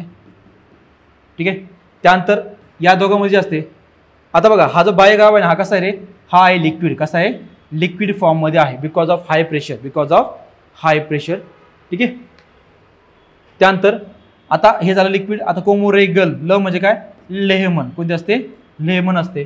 तर बघा हे 33 म्हणजे इथून अंतर पाहिलं तर हे असतं जवळपास किती असतं 6371 किलोमीटर, किती असतं 6371 किलोमीटर का असते अंतर आहे. म्हणजे बघा कोनरेड, मोह, रेपेट्टे, गटेनबर्ग आणि लेहमन. आता ट्रिक लक्षात ठेवा बघा को मो रे ग ल, कोमो रेगल आधी असते कोनरेड, नंतर असते मोहो, नंतर असते रेपेट्टी, नंतर असते गटेनबर्ग, नंतर असते लेहमन. ठीक आहे.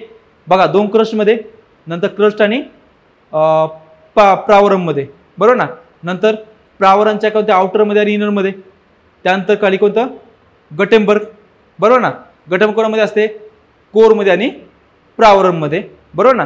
आणि परत क्रस्ट मध्ये कोर मध्ये की 2 पार्ट, पहिला असतं इनर कोर, दुसरं असतं outer core. Outer core inner core कोणते पार्ट असते असते लेहमन का असते विलकता असते. लक्षात ठेवा कोनरेड, मोह, रेपेट्टे आणि गटेनबर्ग आणि लेहमन हे ठीक आहे या प्रकारचे काय असतात विलकता असतात. कोमोरेड, कोमो रे ग ल पाठ ठेवा. ठीक आहे. आणि लक्षात ठेवा बाह्य प्रावरण जे आहे ते कसं असतं सॉरी बाह्य गाभा कसा असतो रे, तो आहे लिक्विड, कसा असतो लिक्विड असतो. लक्षात ठेवा. ओके. चला पुढे बघू. खालील विधानांची सत्यता तपासा आणि खालीलपैकी कोणते विधाने बरोबर आहे. विधान आहे दख्खनचे पठार हे बेसाल्ट खडकापासून बनलेले आहे. वागदे काय बरोबर असणार आहे बेसाल्ट खडक म्हणजे कसा असतो रे, हा असतो बेसिक, कसा असतो बेसिक असतो. याचा अर्थ काय इट हॅज सिलिका कशी असते 40% असते, किती असते 40% असते, त्यापेक्षा कमी असते. विधान ब दख्खनच्या पठारावरील बेसाल्ट खडकाची निर्मिती ही ज्वालामुखीच्या उद्रेकातून निर्माण झालेल्या लावा रसाच्या संचलनाने झालेली आहे. विधान का असणारे बरोबर असणारे.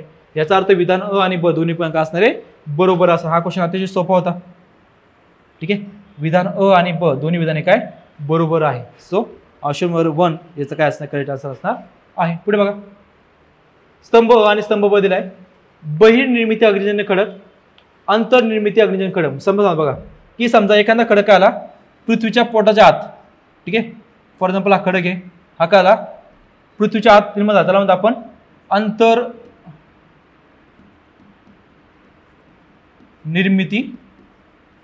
अंतर्निर्मिती अग्निजन्य खडक. काय होतं अंतर्निर्मिती अग्निजन्य खडक निर्माण होतो.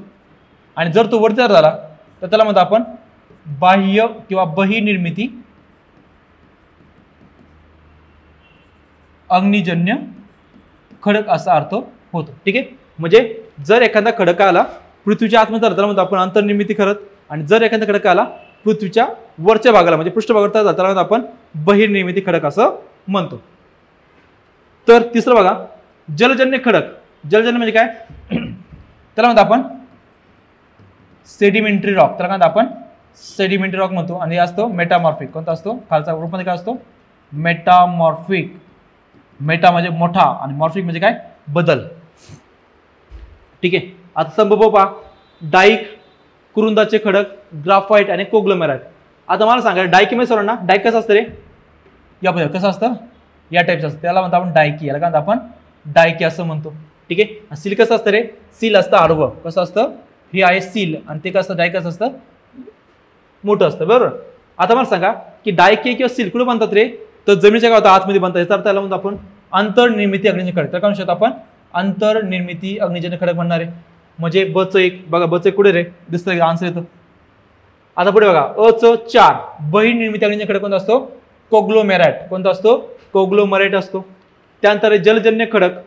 जलजन्य खडक त्याचा आन्सर आहे कुरुंदाचे खडक. कोणते असते कुरुंदाचे खडक असतात. आणि दुसरं असतं रूपांतरित खडक. कोणता असतो ग्राफाईट. कोणता असतो ग्राफाईट असतो. थोडं सांगतो बघा आता बघा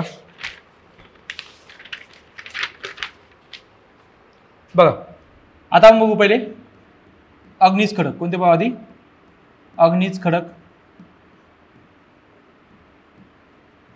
कोणते आहे बघा. पहिलं आहे बेसाल्ट, दुसरं आहे ग्रेनाइट, दुसरं कोणतं आहे ग्रेनाइट आहे. तिसरं जे आहे ते आहे प्युमिस, चौथा आहे ग्रॅब्रो. ठीक आहे ग्रॅब्रो आणि रायोलाइट. हे सर्व काय आहेत रे हे आहेत सर्व अग्निजन्य खडक. आता बघा हे जे डेसल्ट असतं बेसल्ट. ठीक आहे बेसल्टचं काय होतं याचं होतं हॉर्न ब्लेड. काय होतं हॉर्न ब्लेड. काय होतं रूपांतरित खडक. काय होतं हा रूपांतरित खडक होतोय. कोणता हॉर्न ब्लेड. त्यानंतर ग्रॅनाइटचं काय होतं त्याचं म्हणतं नीज. काय म्हणतं नीज असं बनतं.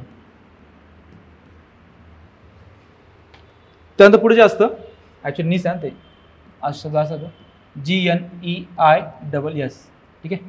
प्युमिस काय रे ह्याला म्हणतो आपण फ्लोटिंग रॉक. किंवा असतो पाण्यावर तरंगणारा रॉक असतो. का असतो पाण्यावर तरंगणारा रॉक असतो. ठीक आहे. पुढे बघा आता हे झाले आपले अग्निजन्य खडक. पुढे असतात वालुकाश्म. त्याला म्हणतो आपण सेडिमेंटरी रॉक. त्याला म्हणतो आपण सेडिमेंटरी रॉक म्हणतो. पहिलं एक्झाम्पल आहे ते म्हणजे काय ते आहे वालुक. पहिला एक्झाम्पल जे असतं ते असतं सँडस्टोन. पहिलं एक्झाम्पल काय सँडस्टोन आहे. त्याचं होतं क्वार्टझाइट. काय होतं असतं क्वार्टझाइट होतं. दुसरं असतं एक्झाम्पल ते आहे चुनखडी. त्याचं होतं संगमरवर. काय म्हणतं असतं संगमरवर बनतं. त्यानंतर असतं पंकाश्म. त्याचं बनतं स्लेट. काय म्हणतं असतं स्लेट बनतं अक्षरशः. ठीक आहे. म्हणजे अग्निजन्य खडक, रूपांतरित खडक आणि वालुकाश्म खडक लक्षात ठेवा. ठीक आहे. आता बघा हे जे हॉर्न ब्लेड, नीज, फ्लोटिंग रॉक, क्वार्टझाइट, संगमरवर आणि स्लॅट हे सर्व काय आहेत तर रूपांतरित खडक आहे. आणि लक्षात घ्या की हा जो असतो ना आपला कोणता त्याचं नाव काय ग्राफाईट. हा पण काय रे हा पण काय रूपांतरित खडक आहे ग्राफाईट. का बरं कशामुळे म्हणतो तो it made up from the what दगडी. कशापासून ते दगडी कोळशापासून. कशा म्हणतो दगडी कोळशापासून बनतो. कोणता खडक ग्राफाईट खडक. ठीक आहे. सो आन्सर येतं आपलं काय, आन्सर काय ना आपलं ऑप्शन नंबर 4 असं, ऑप्शन नंबर 2 याचं काय असणार, करेक्ट आन्सर असणार आहे अचं 4. ठीक आहे, क्लिअर आहे. अचं 4, बचं 1, कचं 2 आणि डचं 3. Option number 2 is the correct answer. पुढे बघा, बहिर्गत शक्तीच्या खनन कार्यामुळे पुढीलपैकी काही भूरूपांच्या आकृती दिलेल्या आहेत, त्यांची निर्मिती कोणत्या बहिर्गत शक्तीमुळे झालेली आहे याचा पर्याय निवडा. पहिला यू आकाराची दरी, बघा ही कोणती आहे, यू आकार दरी आहे. दुसरा आहे घळई, तिसरा आहे बारखान, चौथा आहे कमान. लक्षात घ्या, बारखान कशाच असतं रे, बारखान कशामुळे होतं, वाऱ्यामुळे. कशामुळे तयार होत असतं, वाऱ्यामुळे तयार होतं. क्लिअर. त्यानंतर घळी कशामुळे तयार होते, घळी आपण होतं का की आपल्याकडे जी नर्मदा नदी त्याची काय घळी तयार झाली, भेंडाघाट घळी कशा फॉर्म झाली, बिकॉज ऑफ कशामुळे, तर नदीच्या पाण्यामुळे. याचा अर्थ काय असणार आहे, घळी कशामुळे होते, नदीमुळे तयार होते. पुढे बघा, यू आकार दरी कुठे तयार होते, कशामुळे तयार होते, हिम नदीमुळे तयार होते. आणि दुसरं बघा कमान कशामुळे तयार होत असते, समुद्र लाटामुळे काय तयार होत असतात. याचा अर्थ ऑप्शन नंबर 2 का असणार, आपलं करेक्ट आन्सर असणार आहे. मग तुम्हाला करायचं बघा, आता मग तुम्हाला पाठ करायचं सांगतो बघा. तुम्हाला काय करायचं नाही की तुम्हाला सागरी लाटापासून बनणारे खनन कार्यामुळे तयार होणारे भुरपे, संचयन कार्यामुळे तयार होणारे भुरपे, त्या नदीच्या अपक्षामुळे तयार होणारे भुरपे, नदीच्या निक्षेपणामुळे तयार होणारी भुरपे, त्यानंतर हिमनदी त्यामुळे तयार होणारी अपक्षामुळे तयार होणारी भुरपे आणि निक्षेपणामुळे तयार होणारे भुरपे, त्यासोबत वाऱ्याच्या अपक्षामुळे होणारे भुरपे आणि नंतर निक्षेपणामुळे तयार होणारे भुरपे पण पाठ करणं असं आवश्यक आहे. ठीक आहे. सो ऑप्शन नंबर 2 याचा काय असणार, करेक्ट ऑप्शन असणार आहे. नेक्स्ट बघा, विधान अ आणि ब याचे परीक्षण करून योग्य पर्याय निवडा. सौरशक्तीपासून येणाऱ्या उष्णतेपैकी 35% उष्णतेचा काय होतो, पृथ्वीच्या पृष्ठभाग आणि वातावरण यांना तापण्यास उपयोग होत नाही, तिला आपण काय म्हणतो, भूधवलता म्हणजे काय, अल्बिडो असे म्हणतात. तर बरोबर आहे का, यस हे बरोबर आहे. पुढे विधान ब, हवेचे अणु लहान धुलीकण ढग पृथ्वीचा पृष्ठभाग यांच्यापासून विकिरण व परावर्तन क्रियेमुळे उष्णता लघु लहरीद्वारे अवकाशात पाठवली जाते. ठीक आहे. तर त्यांनी विचारले की बरोबर म्हणजे करेक्ट आन्सर कोणतं आहे. ठीक आहे. सो बघा, विधान अर्थ काय बरोबर आहे, ह्याला म्हणतो आपण अल्बिडो असं म्हणतो. म्हणजे काय की जी उष्णता काय होते, पृथ्वीवरती न येता काय होते, वातावरण काय होते, परत काय होते, वापस जाते, त्याला काय म्हणतो आपण अल्बिडो असं म्हणतो. दुसरी ब जे विधान आहे, ठीक आहे, हे विधान पण काय बरोबरच आहे. याचा अर्थ विधान अ आणि ब दोन्ही विधान बरोबर असून ब हे काय अचं काय स्पष्टीकरण आहे, ब हे काय अचं स्पष्टीकरण आहे. ठीक आहे. बघा, आपली पृथ्वी बरोबर आहे, ही आपली अर्थ आहे आणि हा आपला सन. या सूर्यापासून जे काय उष्णता येते कशी येते, ती येते इन शॉर्ट वेव्ह फॉर्म. कशामध्ये येत असते, शॉर्ट वेव्ह मध्ये किंवा लघु तरंगामध्ये. कशा येते, लघु तरंगामध्ये काय ते वेव्ह येत असते. पण ज्यावेळेस ही वेव्ह काय होते, पृथ्वीला आदळते आणि काय होते, परत वापस जाते, त्यावेळेस ती कशी ते असते लॉंग वेव्ह असते. कशी असते, लॉंग वेव्ह लाईट असते. ठीक आहे. जे फ्रिक्वेन्सी काय होत असते, कमीच असते, त्याची काय होते, शॉर्ट वेव्ह असते, काय असते, लॉंग वेव्ह बनते. ठीक आहे. लक्षात ठेवा, हे महत्त्वाचं पॉईंट आहे, कधी कधी पेपरला विचारला आतापर्यंत. ठीक आहे. ही असते शॉर्ट वेव्ह, पृथ्वीवरतानी जातं काय असते ती असते लॉंग वेव्ह, त्याला म्हणतो आपण दीर्घ तरंग लांबी. तर काय असतात त्या दीर्घ तरंग लांबी असतात. ठीक आहे. पुढे स्तंभ आणि स्तंभ ब दिलाय. चिनूक, फोन, लू, मिस्टल हे काय सर्व स्थानिक वारे, हे सर्व काय स्थानिक वारे आहेत. आणि कसे ते सर्व कसे गरम आहेत, म्हणजे कसे उष्ण वारे आहेत. कसे आहेत, उष्ण वारे आहेत. त्यांनी विचारलंय की स्तंभमध्ये दिलात आढळणारे प्रदेश. चिनूक बघा, चिनूक सर्वांमध्ये कुठे सापडतो रे, तो आढळतो आपल्या कुठं, तो आढळतो उत्तर अमेरिकेमध्ये. कुठे आढळतो, उत्तर अमेरिकेमध्ये आढळतो. म्हणजे चिनूक ऑप्शन नंबर 4. फोन कुठे आढळतो, फोन असतो कुठे, फोन कुठे असणार आहे, तो असणार आहे युरोपमधील आल्प्स पर्वतात. बचं 1. त्यानंतर लू कुठे आढळतात, सर्वांना माहिती आहे उत्तर भारतातील मैदानी प्रदेश. कचं काय असलं पाहिजे, 3 असलं पाहिजे. बचं काय, बचं 1 आणि अचं काय 4 आहे. डचं काय असणार आहे 2 असं, दक्षिण युरोप ते मध्य समुद्र. ठीक आहे. सो ऑप्शन नंबर 1 याचं काय असणार, करेक्ट आन्सर असणार आहे. Option 1 is the correct answer. ठीक आहे. आता मी काय सांगतो, फक्त वारे सांगतो, लिहिणं शक्य होणार नाही. आता स्थानिक सांगतो बघा, उष्ण वारे कोणते, पहिला आहे फोन, कुठे सापडतो आल्प्समध्ये. चिनूक रॉकी पर्वत म्हणजे कुठं इन नॉर्थ अमेरिका, कुठं सापडतो आपल्याला नॉर्थ अमेरिका सापडतो. पुढे आहे सिरोक्को, कुठं सापडतो तो सापडतो उत्तर आफ्रिका, कुठं सापडतो उत्तर आफ्रिकेमध्ये. सिसिली बेट जे सिसिली बेट इटली म्हणजे काय होतं त्या भागामध्ये काय होतं ते वाहत जात असतं. पुढे असतं खामसिन, कुठं सापडतो इजिप्तमध्ये, कुठं आढळतो इजिप्त या देशामध्ये आढळतो. त्यानंतर हर्मॅटन कुठं आढळतो कांगोच्या खोऱ्यात, कुठं सापडतो कांगोच्या खोऱ्यामध्ये सापडतो म्हणजे आढळतो. त्यानंतर नॉर्वेस्टर कुठं आढळतं उत्तर भारतामध्ये. बर कुठं आढळतं दक्षिण आफ्रिकेमध्ये. त्यानंतर सामून कुठं आढळतं इराण या देशामध्ये. त्यानंतर झोंडा ठीक आहे कुठे असतं ते असतं अर्जेंटिना देशामध्ये. त्यानंतर सिमुम कुठं आढळतो मध्य पूर्व आशियामध्ये हे उष्ण वारे वाहतात. पुढे आहे काराबुरान, हे कुठं वाहतंय ते वाहते मध्य आशियामध्ये. त्यानंतर ब्रिक फिल्डर कुठं वाहते ऑस्ट्रेलिया देशामध्ये. त्यानंतर सोलॅनो हे वाहतं कुठं स्पेनच्या किनाऱ्यावरती वाहत. हे झाले सर्व उष्ण वारे.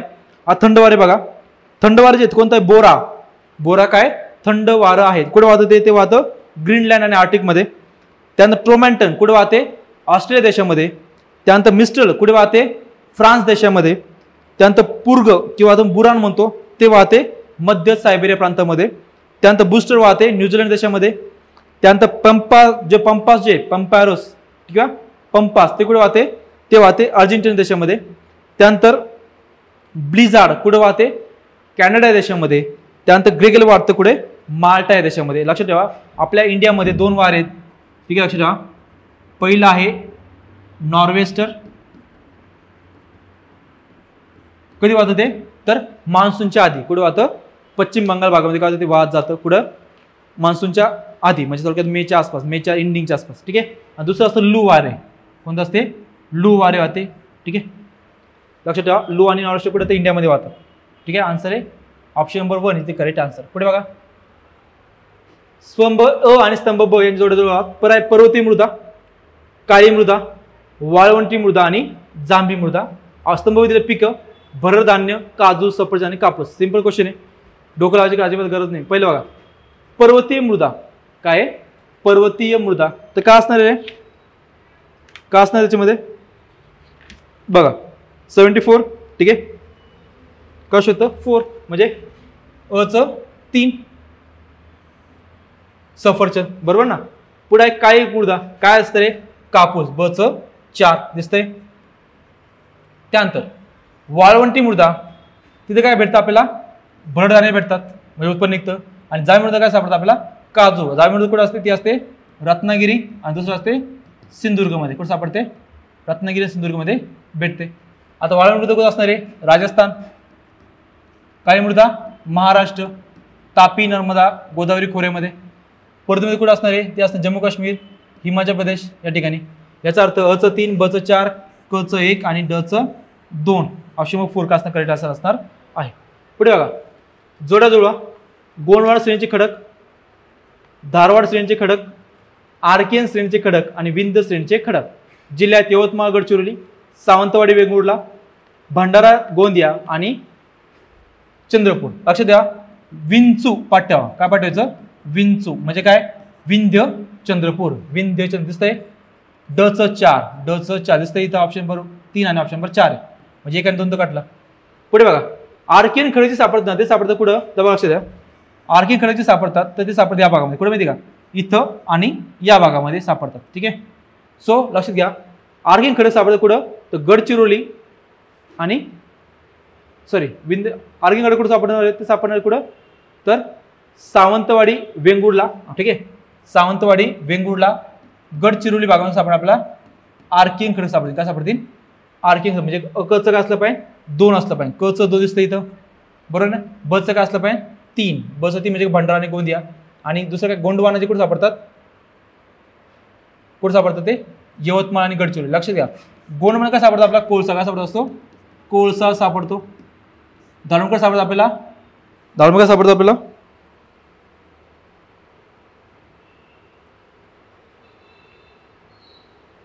तर सापडतं आपला अभ्रक. काय सापडतं आपल्याला अभ्रक सापडतं.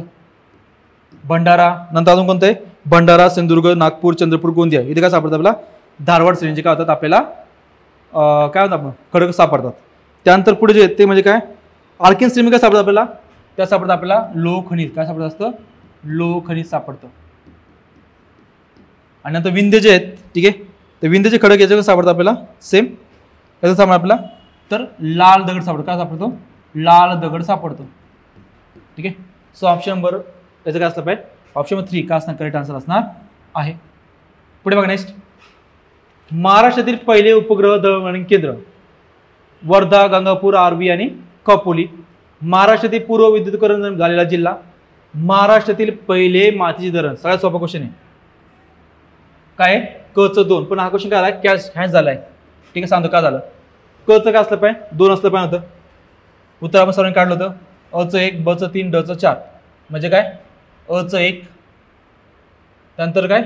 ब च 3 आर्वी, त्यानंतर महाराष्ट्रातील पहिले जलविद्युत केंद्र खोपोली. ठीक आहे. याला काय होतं? याला काय केलं त्यांनी? त्याला आक्षेप घेतला होता. ठीक आहे. सो त्यामुळे हा क्वेश्चन काय होता? हॅच झाला होता. हे क्वेश्चनचं विधान ना हा इथं नव्हतं येत. ठीक आहे, हे लागू होत नव्हतं. सो आन्सर होतं आपलं काय? 1, 3, 2 आणि 4. पण हा क्वेश्चन काय हॅच झालाय. पण लक्षात ठेवा की महाराष्ट्रात पहिलं माती धरण कोणतं आहे? गंगापूर आहे. पुढं नाशिक या ठिकाणी गोदावरी नदीवरती. क्लिअर आहे. So option 1 is the correct answer. पुढे बघा, नद्यावरील शहरे नदी पहिला आहे पांझरा, धाम, प्रवरा, तापी. आपल्या सर्व तापी नदी कोणतं आहे रे? प्रवरा नदी कोणतं आहे? संगमनेर धरण आहे. आपलं संगमनेर शहर आहे. क च 1. त्यानंतर तापी नदी कोणतं रे? भुसावळ धरण आहे. आपलं काय? भुसावळ शहर आहे. ड च 2. आणि पांझरा नदी काय आहे? धुळे शहर आहे. आणि धाम नदी कोणतं आहे? पवनार आश्रम आहे. ठीक आहे, पवनार काय शहर आहे. आपल्या विद्येत काय? पवनार आश्रम आहे. पवनार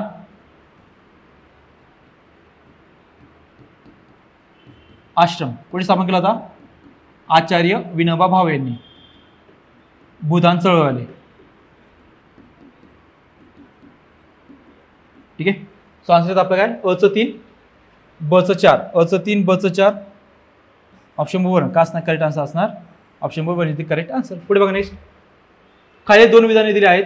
विधान अ आणि विधान अ हे विधान असून र हे कारण आहे. खाली योग्य पर्याय निवडा. पर्वतीय आणि डोंगर प्रदेशामध्ये हवाई वाहतूक हेच, लक्षात घ्या, हेच म्हणलं का काय होतं? लक्षात येतं. हे पॉईंट असतात, की पॉईंट आहे. पर्वतीय आणि डोंगर प्रदेशामध्ये हवाई वाहतूक हेच सर्वांसाठी उपयुक्त साधन असं असतं का रे? नाही, बाकी साधन असतात ना. फॉर एक्झाम्पल त्यामुळे आपण समजा फॉर एक्झाम्पल आपण एखादं खेचर वापरू शकतो. कधी तर काय होऊ शकतो आपण एखादा काय म्हणतो आपण त्याला,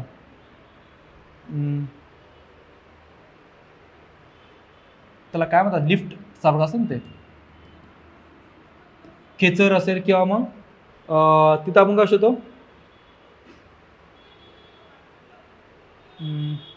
लिफ्ट.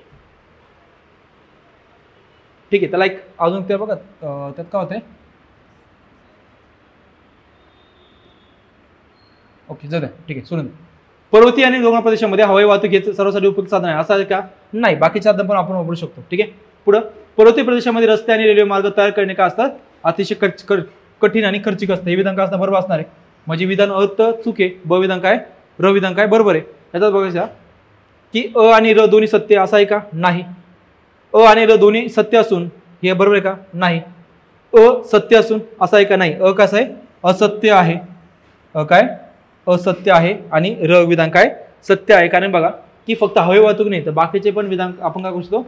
बाकीचे पर्याय पण वापरता येतात. त्या ठिकाणी बघा ते हे असतं लिफ्ट असतं बघा. फॉर एक्झाम्पल त्या खाली जो कोपरा असतो बरोबर, खाली आपण समजत पायथ्याला आहे. ठीक आहे, सपोज हा पायथा आहे. ठीक आहे, त्याकरता काय करता इथे रोपवे असतो. हा येस एक्झॅक्टली आठवत नव्हते शब्द, तो आहे रोपवे. आपण वापरू शकतो रोपवे वापरू शकतो बरोबर ना. आपण वापरू शकतो रोपवे आपल्याला वापरतो तो बरोबर ना. याचा अर्थ काय की आपण रोपवे किंवा खेचर असेल किंवा विविध प्राणी किंवा याक असेल बघा, आपण जसं फॉर वैष्णोदेवी होतो बघा, खेचर असतं किंवा याक असतं. सो सेम पद्धती काय करू शकतो आपण? रोपवे किंवा खेचर वापरू शकतो. याचा अर्थ काय? फक्त हवाई वाहतूक नाही तर बाकीचे पर्याय आपण वापरू शकतो. याच्यानंतर विधान अ काय होत आहे? चूक ठरतंय. विधान र काय बरोबर आहे? ऑप्शन नंबर 4 कास्त करेक्ट असं असणार आहे. पुढे बघा, खालील 2 विधान दिले आहेत. अ विधान असून र त्याचे कारण आहे निर्वनीकरणामुळे हवेतील कार्बन डायऑक्साईडचे प्रमाण काय होते? वाढत आहे. विधान काय असणार? बरोबर असणार आहे. पुढे बघा, वने जेव्हा प्रकाश संश्लेषण क्रियेद्वारे स्वतःचे अन्न तयार करतात तेव्हा मोठ्या प्रमाणात काय होतो? कार्बन डायऑक्साईड काय होत असतो? तयार होत असतो. ठीक आहे. आता हे विधान काय असणार आहे? बघा, विधान होतं काय बरोबर आहे? विधान र बघा, वने जेव्हा प्रकाश संश्लेषण क्रियेद्वारे स्वतः अन्न तयार करतात तेव्हा मोठ्या प्रमाणात काय होतो? कार्बन डायऑक्साईडचा वापर केला जातो हे विधान पण काय बरोबर आहे. याचा तर विधान अ आणि र दोन्ही पण काय बरोबर आहे आणि विधान र हे अ चे काय कारण आहे. बघा विधान अ आणि र दोन्ही सत्य असून र हे अ चे काय बिनचूक स्पष्टीकरण आहे. ऑप्शन ब वन असणार करेक्ट आन्सर असणार आहे. ठीक आहे. आपल्याला माहिती आहे की ड्युरिंग फोटोसिंथेसिस काय होतं फोटोसिंथेसिस काय होतं CO2 वापरत होतं. काय होतं CO2 वापरतं काय होतात काय फॉर्म होतं ATP काय होतं ते ATP किंवा काय होतं एनर्जी काय तयार होत असते. ठीक आहे. संविधान एक का असणार बरोबर असणार आहे. पुढे बघा दिलेल्या आकृत्यांचे अवलोकन करून आणि वाहणाऱ्या वाऱ्यांचे योग्य पर्याय निवडा. आता बघा हे जे वारे कुठे वाहतात या बाजूला वाहतात याला काय म्हणतो आपण ईशान्य मान्सून वारे. याला काय म्हणतो आपण ईशान्य म्हणजे कोणत्या ईशान्य बाजूने येणारे वारे त्याला म्हणतो आपण ईशान्य मान्सून वारे म्हणतो. बघा हे कुठून येतात बरोबर ना. आणि नैऋत्य वारे कसे असतात तर नैऋत्य बाजू म्हणजे कुठून या म्हणजे वारे त्याला म्हणतो आपण नैऋत्य मान्सून वारे. याला काय म्हणतो आपण नैऋत्य मान्सून वारे असं म्हणतो. आपल्या माहिती की ईशान्य मान्सून वारे कुठे होतात ते आपल्या होतात ऑक्टोबर ते डिसेंबर कुठे होतात ऑक्टोबर ते डिसेंबर या महिन्यात होतात ईशान्य मान्सून वारे वाहतात. आणि नैऋत्य वारे कधी वाहतात ते वाहतात कधी जून ते सप्टेंबर. कधी वाहतात जून ते सप्टेंबर वाहतात. ठीक आहे. सो ऑप्शन नंबर 2 याचा काय असणार करेक्ट आन्सर असणार आहे. क्लिअर आहे. सो अशा प्रकारे केला आपण आज हिस्ट्री आणि जॉग्राफीचे क्वेश्चन पाहिलेत. जो राहिल्याबद्दल पार्ट आपण करूया नेक्स्ट लेक्चरमध्ये बघूया. Thank you so much.